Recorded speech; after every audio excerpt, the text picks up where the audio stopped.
Hi, Hannah. Hi, Hannah. Hi, Wynn. I'm so sorry about that this morning. And then, and then I got a phone call in the middle of it. I'm, please help. I'm like, I told the person, look, I'll see you at 11. I can't do it. I'm dealing with technology. I know. That's how I was. Well, I mean, and I'm in Willits Town Center today, which has horrible cell phone service. So this works out great. Can you hear me I clearly? can. I can. Um, Good. it's going to be a little bit echoey, but we'll explain why. I'm like, we got to do what we got to do here. Right, Get the right. thing done. And so I'm going to stop the recording. Welcome to Ask Gwen, everyone.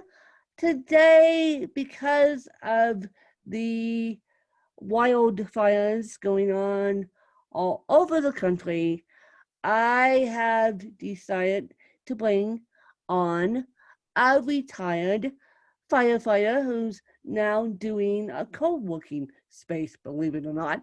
She got out of the firefighting field and switched over to co-working, and she'll explain why. So I'm going to let Miss Hannah take it away. And this is an episode that every family member should listen to, because we're not going to be only deep diving into the wildfires in Colorado, but we are deep diving into fire safety just a little bit, because I was thinking, well, if I had to evacuate my own house, what would I take with me? So I'm going to welcome Hannah, and I'm going to let her share her story a little bit. Then we're going to deep dive into wildfires and fire safety. Good morning, Wynn. Thanks so much for having me on today. Yes, so I actually joined the fire service when I was 17 years old. And then I moved out to Colorado and joined the fire department as a volunteer firefighter for 9 years, almost 10. I just actually left the fire service in February of 2020. And the interesting part when you live in a rural area, primarily any department, structural fire department you join, you have to be certified to fight wildland fires, which I'm sure, as you can guess, as you can see, we do get a lot of them, unfortunately, around us. Every time this year is pretty much what we call our fire season. And typically, as you know, fire season is rolling out to longer periods of time, unfortunately, all the way into winter at this point. So, yeah, that's a little bit about me and what I'm doing. And then, actually, yes, I did leave the fire service, like I said, and I am the area manager for a company that is a global company that just opened a new center in Willits Town Center. Because you left the fire service because it was way too stressful. Way too stressful. And let's admit it, working at a co working space, which I have to come down there and now see, because it's a lot peaceful. It's a lot more peaceful than battling a blaze. But I appreciate all the firefighters out there who are battling the who are battling the fires in California, who are battling the fires in Colorado. Thank you very much. And then I appreciate all first responders, including the doctors, the nurses, the firefighters, everything. Yes. So now I have a question. You said to me via phone, we have manpower out here, but you said to me that they can't get to the fire as easily if it was on a hillside, because you guys, we're driving through a canyon. Basically, it's on one side of the canyon to the other. So basically, I those of you who've driven I-70 long enough know that when you drive through Glenwood Canyon, it's a canyon, and there is absolutely nothing you can do outside of Glenwood when their base point is centered in Glenwood, and there's nothing you can do to help all wild animals, all humans, all other things in that canyon until you get to the other side, which is a small community of Dodsdale. And so, Hannah, you were explaining to me that even though we have people power out here from different states, including what they call hot shot crews, um, yeah, basically people power won't help at this point. Well, it really all depends on the terrain of the actual fire that you're dealing with. If you kind of look at a map, an aerial image of the Glenwood Springs Grizzly Creek fire, for example, you're dealing with terrain that is very harsh, very steep. You've got rock mitigation issues. You have large timber that is very old, that creates heavy fuels, which is one of the reasons why that fire is burning so quickly, is you're looking at years and years of dry fuels in the Glenwood Canyon. But as far as, getting to it, there's so many different groups of people that chemically come together to fight fire as far as a wildland. You've got dozer crews, and that's, the U.S. Forest Service or any type of contracted team that can actually dig line with heavy equipment to stop a fire. Then you have aerial crews, which, as I'm sure you guys are seeing a lot of right now in the sky, you've got different airplanes. We call them seat planes. They can carry flame retardant, which is that orange chemical that we drop to eliminate burning any further. And then we also are able to pull in water buckets, which are those large water buckets that you see down from aerial flight as well. But you can also see hand crews, which are, those are your strong backbone men and women that are digging line and basically trying to stop the fire from moving. But as we know, fire can jump, and there's different things that take into factor, which is, weather patterns, which is really and those outflow winds. Thank you very much. I mean, you guys, we haven't seen rain out here for what, Hannah? Yeah. Very, very low on our moisture level. We're actually below average right now as far as moisture goes. And we really did not have, as you know, much of a monsoon season, which we typically get in July when we get those afternoon thunderstorms that really roll in and kind of, dampen things a little bit so that we're not having such dry fuels. But so to answer your question real quickly, as far as the Glenwood fire goes, we can initially attack that with an aerial. You can initially attack that from, hiking in, but yes, that terrain is very hard. And that's why you're seeing things burn. And the containment as of today, I think, is at 4%. And we've had this fire for over a week now.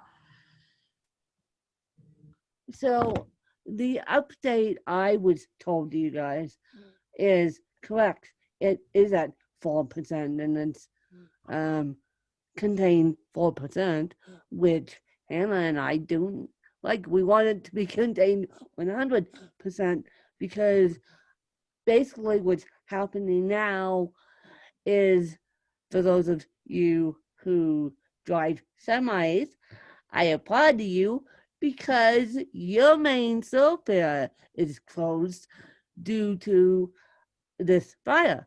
So when they close I-70, it impacts everything known to man, because not only does I-70 connect here to Denver, but it's if one roadway is closed and you're trying to do your job as a trucker for any company, you're up to the creek without a paddle, because you have to go up and around. And I'm not kidding when I say this. These mountain roads are tiny and scary and two-lane.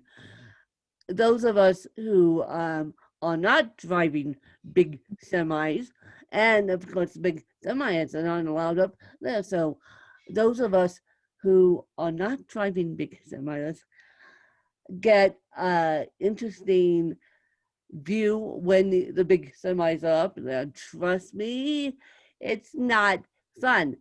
So now it's impacting not only the health and wealth of people that are trying to function, it's impacting Colorado's economy. Mhm. Yeah, absolutely. You're looking at major, Amazon and major distributors, and as far as food sourcing, having a very hard time getting over to us as far as on the western slope versus the Glenwood Canyon. So, it's unfortunate when these fires do impact our roadways. We also have the Pine Gulch fire that is now infringing into Utah as of last night. So, I mean, as you can see, these fires can grow and they can definitely impact our way of living. Yeah. So my next question is, and now trust me, guys, it hasn't hit.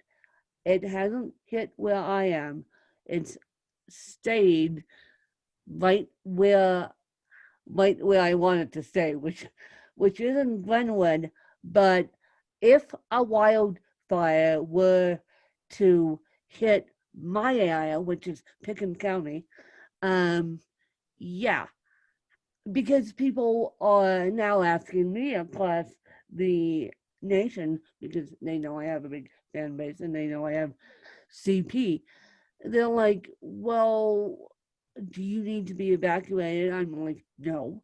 Number one, I don't.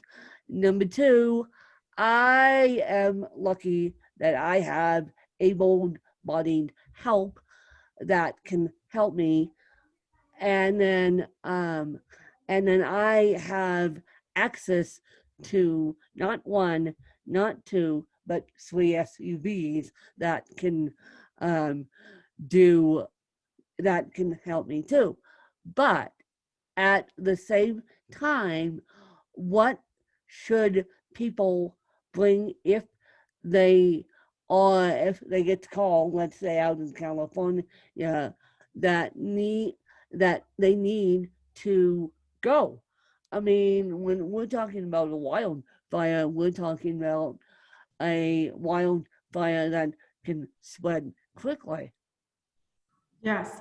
No, you're absolutely right. So basically, when you get a back page or you get a phone call in regards to a reverse 911 to evacuate, the best rule of thumb is to take essentials to help you survive. Rule number one, your medications, anything that you are dependent on as far as medicines, make sure you take that with you. Anything that's going to help you survive realistically, if your home is unfortunately taken away by a wildland fire. You just want to make sure that you have your clothes, your animals, anything that's personal documents that are very crucial, such as birth certificates, things that you really just, can't replace is very important to take, and things that are going to be essential to help you survive. So in my case, forget about medical equipment, even though I use it on a daily basis. At this point, if I get a reverse 911, um, which if things weren't the way they were last night, I would have probably got some sort of a reverse 911. We had a small little fire Yes, you right did. up last night, Mhm. and if it wasn't, it was closer to me than the Grizzly Creek fire, and if it wasn't contained, I would have probably got a reverse 911, knowing where that fire was. And so, but in your in your search and in everyone else's search, and for those of you who have disabilities, you would, Hannah, you would say just forget the uh, unless it's crucial to your daily functioning, forget it. Like I would personally forget my walker and just um I'm skinny where people can help me if I need to. And so I would say if and this walk, I'm looking at it right now, is easy enough to collapse enough. So my walker outside my house is actually, I wouldn't bring that walker any reverse 911 call because um, it's not good. I mean, that walker's stiff and it's old, but I would bring this one I'm looking at right now, my smaller one. But as I said, if it's not crucial to your daily life, forget about it. Because when you get a reverse 911, and you are in a 2 seconds timing here, there's nothing you can do. So, and I know that moving horses is a big thing out in Colorado. Yes, I said moving horses. And so, um but I almost got a reverse 911. Thankfully that we had extra fire crews to contain that small fire, but um, you never know what will happen these days. Yeah, you're correct, Win. One of the biggest things you had just touched on is, which walker to take that's going to be more beneficial for you. And you're being practical. And that's really one of the biggest key words to the situation when you're evacuating a home in any type of circumstances. Be practical about it. Try not to overload and overwhelm yourself, but make sure that you're leaving with the essentials that you can survive on and make sure to maintain and keep yourself comfortable and alive. I mean, obviously, you're not going to bring your couch and throw it into a trailer bed or anything such as that. But, it's true, especially livestock. I mean, you're seeing that a lot around us locally, evacuating those ranches and that livestock. I mean, that's the livelihood and those are animals. So that's a priority, that's essential. So basically, you want to make sure that you are doing your priorities as far as evacuating and being practical. Yeah, and um, in that 2 second time in, you guys, I would recommend you forget.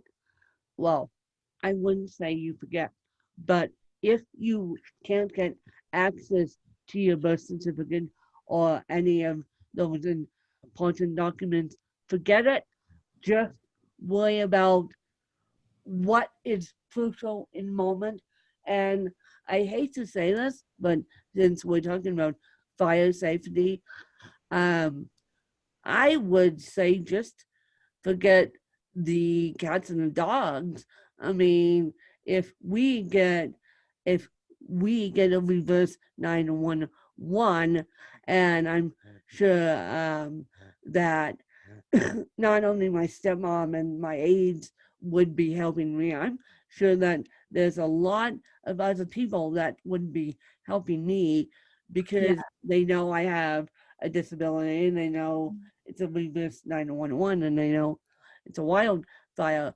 But and this has been the second one I have been involved with. Mhm. And because I was involved with like Christine, and I actually knew people that got evacuated um, based off of like Christine, and it wasn't pretty. No, it definitely isn't. And you're right. I mean, at the end of the day, if you have a certain amount of time to get out, you're being practical. The last thing, with anything as far as fire safety goes, the first rule of thumb that will tell you is that your life is more important, first and foremost, and you need to get out. And if that means that you need to get out to save your life, that's the first most essential thing to do.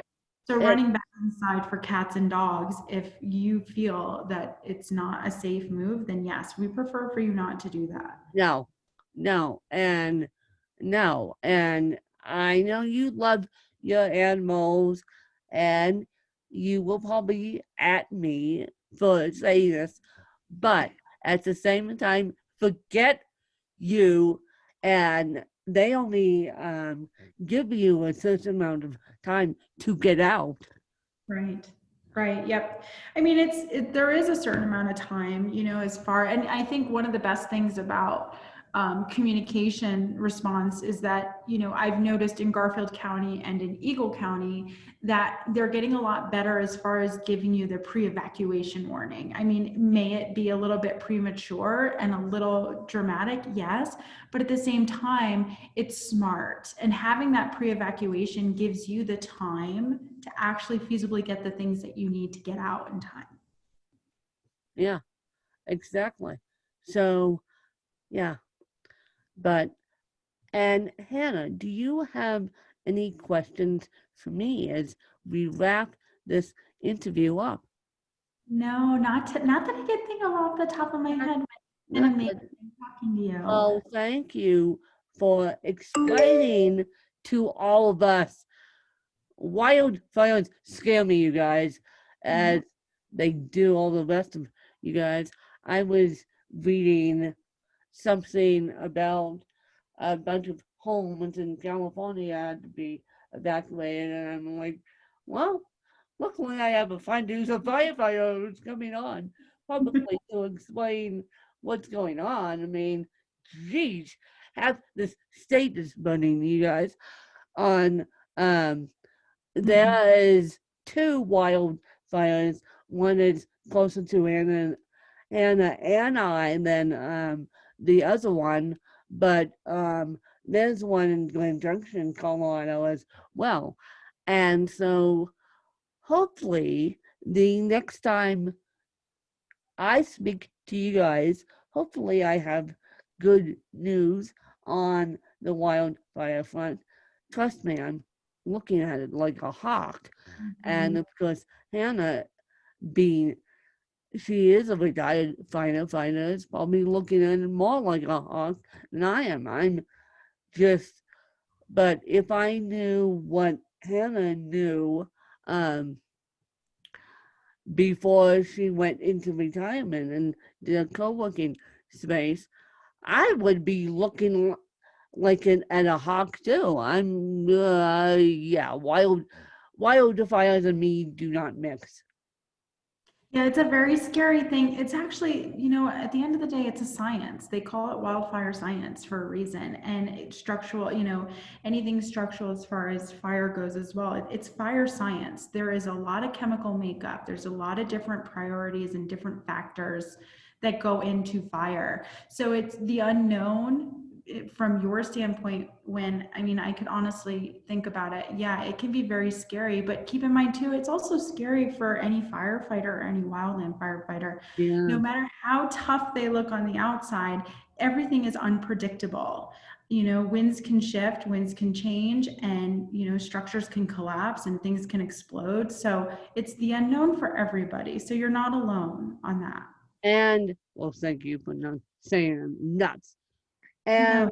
for those of you who have weakened lungs to begin with, yeah, that's why I'm not going outside. That's why I'm not going outside. Because a couple of days ago here it was bad, so that's Mhm. why I'm not going outside. And for those of you who think you're eyeballs about to fall out of your head. Again, you're not nuts. I backhanded him. I said, my eyeball's about to fall out of my head from the smoke and the haze. And she goes, Win, you're not nuts. It's a wildfire we're dealing with. Nothing else. The visibility is not good. And so basically, what I wanted to tell you guys is do not, do not pick up your phone. If you get a reverse 911, do not be picking up your phone and running out the door. Just get you out the door, then the phone can be replaced. Yeah, everything can be replaced. Absolutely. You're Yeah, right. but you can't. Nope. You, as a human, can't. So do not be picking. Do not be picking up the phone. And I am making this request to all my listeners out in California. Go figure out what to put in your go bag and go figure out who you need to help as far as humans, and then um and then we should all be good, because a lot of humans get, in fact, I'm making a list of who could help me in a wildfire situation. I'm making a list um over the weekend of who can help me in a wildfire situation, because um people have asked me, well, if you need to get evacuated, what would you do? And I said I would have my stepmom and aides help me, but it's more it's more about, and I'm very, very blessed that I have people that can help me, but think about, especially during the pandemic. Yes, we still have a pandemic going on. Think about who needs help more than you do. After you get yourself out, think about who can you help get out, whether it's disabled people, well, especially the disabled people, but whether it's disabled people or just the able bodied. I know here people are lending trucks to evacuate livestock. They're setting up food tents. And by the way, you guys, I know you want to help, but there is a website called the Wildfire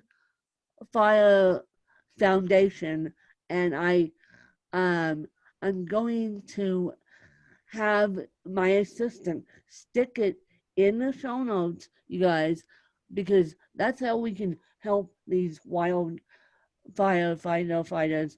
And no, you can't buy them food, you can't drop it off. They're already set up.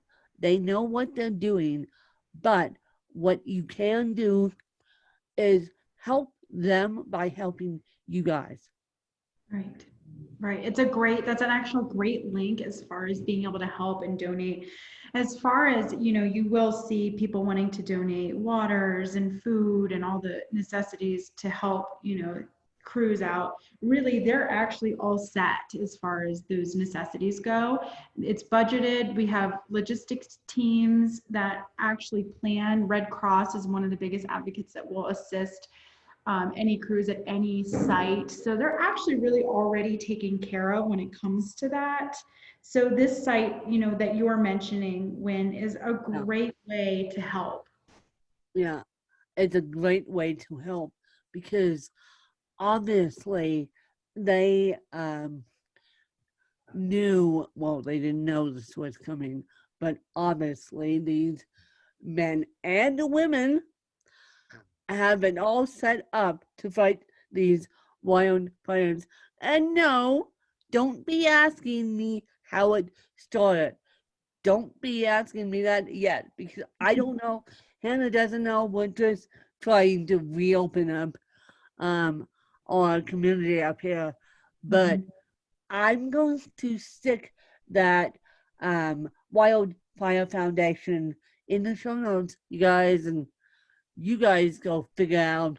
But my request is number one, make a list of who can help you and who are you going to help in the long run after you help yourself, and just prepare a mini go bag, because when you get a reverse 911, you gotta go now.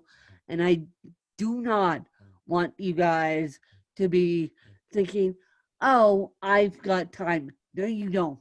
So, and we never know when these wildfires are going to strike. Right now, as I said, we're dealing with a huge one, but there's many wildfires all around us. And so, yeah, you just never know. So Yeah. that's my request out of you guys. And Hannah, where can people find you now? So I'm actually now basically, like I said, I'm the area manager right now for a company called Regis in Willits Town Center. And what I'm doing on my day-to-day basis is basically just, leasing out affordable office space, especially right now, which is amazing for a lot of students that are unable to go back to campus. So it's been really great to be able to help the community and provide that at affordable cost. So that's where I am right now. And if they need to contact me, they can call me on my cell phone directly at 970-844-7930. Yeah, yeah. And if you guys need a quiet space to work, um, it looks beautiful. I might have to hop Yeah. down there as soon as this pandemic is over, and then we'll meet in person, because Yeah. now you deserve a hug for Oh, from me for all the incredible work you're doing. I mean, you probably want to donate couches to these these firefighters now, couches in the office so they can sleep. yeah. No, I'm not kidding when I say that. These firefighters, at the end of the day, the reason why Hannah got out of it is because she told me it's mentally, physically, and taxing onto your body. So you gotta understand what these wild what these wildfires do to humans who are fighting fires on a daily basis, and you gotta understand that it's during a pandemic too. So on top of it, they're trying to do the job slash follow the rules of the pandemic slash keep themselves sane. Right. Yes, correct. It is very physically and mentally Yeah, taxing. If you talk to a firefighter or a chief of a fire department that's been doing it for decades, it's very hard on the body, very hard. yes. And um what they teach these kids in school, yes, stop dropping them all. If Mhm. if yourself is caught on fire, I think this is my recommendation as a retired educator. I think we need to go into schools and shake it up a little bit, and the stop, drop, and roll, and give a um, give a more detailed fire safety class, and because these kids are not going to understand the no one understands the concept of a wildfire, but at least my listeners, thanks to Hannah, got a little bit more of a detail of what what we're dealing with, and how we as a human society should deal with it. Yeah, one of the coolest things about your local agency, fire department, what have you, is that every week there is a week in September that we recognize as Fire Safety Week.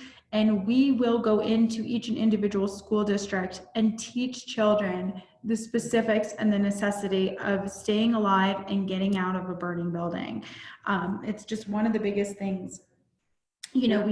and it was funny when I was actually telling my husband the other day, I feel like if you live in areas such as this here, California, where wildland fires are present, it's almost like you should take a prerequisite course to kind of know a little bit about fire behavior and what we're looking at and what we're dealing with on a local level. And I would almost challenge you to educate yourselves a little bit as far as what wildland behavior is, how unpredictable it is, and what you're dealing with on a local level.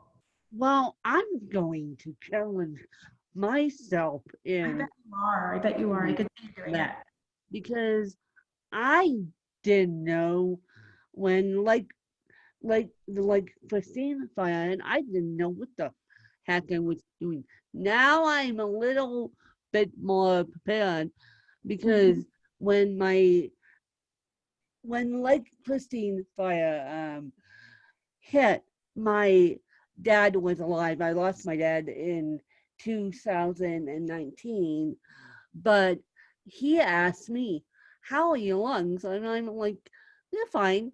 What What are you talking about, my lungs? And he goes, "Your lungs, due to the smoke and the haze." Now in this context with the Grizzly Creek fire, I'm a little bit more conscious of my lungs due to the pandemic and the wildfire.